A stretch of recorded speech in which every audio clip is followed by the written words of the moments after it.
అక్కడ జరిగిన తప్పు ఏంటంటే దేవుడి దగ్గర వాళ్ళకి గొడవ వచ్చింది. మీకు అర్థమైందా? మా దేవుడు గొప్ప అంటే మా దేవుడు గొప్ప అనే విషయంలో అతను ఏం చేశారు అంటే చంపేశారు. పోలీసుల్ని అతను ఆశ్రయించినా కానీ, నన్ను కాపాడండి కాపాడండి అన్నా కానీ ఆ పోలీసులు సైతం కూడా అతన్ని వాళ్ళకి అప్పగించి వాళ్ళు చేతులు దులుపుకున్నారు.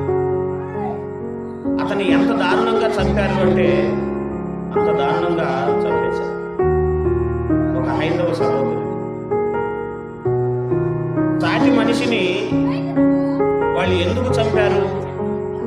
ఒక అమ్మాయిని పాడు చేసినప్పుడు ఎవరు చంపల. ఎంతమంది ఆడపిల్లల్ని ఎంత భయంకరంగా హింసించి చంపారో మనందరం కూడా ఫేస్బుక్లో, యూట్యూబ్లో, టీవీలో కూడా చూసాం.